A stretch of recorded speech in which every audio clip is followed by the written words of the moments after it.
maariyaha dekedda caalamiga ah ee Berbera Injineer Cali Cumar Maxamed Cali Xoorxoor iyo gudoomiye ku-xigeenka gobolka Saaxil Khadar Cali Cilmi ayaa si wada jir ah u dhagax dhigay xafiisyo cusub oo dekedda caalamiga ah ee Berbera ay yeelanayso kuwaas oo loo isticmaalayo badeecooyinka kala duwan ee ka degaya dekedda isla markaana ay wada isticmaali doonaan kastamka iyo dekedda Berbera maariyaha dekedda caalamiga ah ee Berbera oo sharaxaad ka bixinaya xafiisyadaasi ayaa waxa hadaladiisii kamid ahaa badeecadaha baxaya xafiisyadii laga control jiray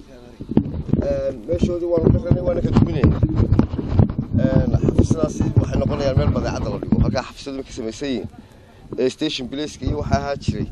waa tala dumiyay masaajidkii waa tala qaab marka saarmidka waa tala dhisnay iminka halkan xafiisyadii customka ee badeecada sii deynayay iyo xafiisyadii dekedda badeecada sii deynayay wixii baxaya jeegareynayay in cashuur yihiin tiradooda inta ay dhan yihiin iyo booliska intaas xabaarsan xafiisyada delivery baa la yiraahdaa delivery offices ayaa halkan aanu xafiis uga sameeynaa xafiisyada jooga waxaan rajaynayaa inay ku dhamaadaan muddo kooban oo shaqaas aad loogu baahan yahay dadka imka hawshaha ayaa waxay fadhiyaan imka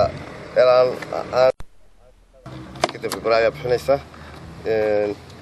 sidoo kalena gudoomiye ku-xigeenka gobolka Saaxil Khadar Cali Cilmi ayaa maamulka dekedda Berbera uga mahadnaqay xafiisyadaasi iyo ballaarinta dekedda Berbera ee dekedda ka socota waxaanu yiri aad ayay farxad noogu tahay inaan maariyaha dekedda iyo maamulka dekedda kala qayb qaadano xafiiskan cusub ay dhisayaan xafiiskan macnaheedu aad dareemaysaa inay tahay fidinta dekedda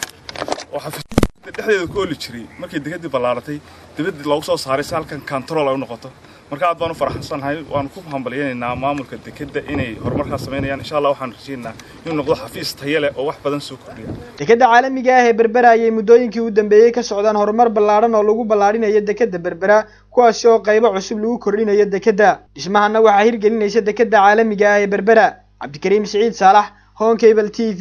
Berbera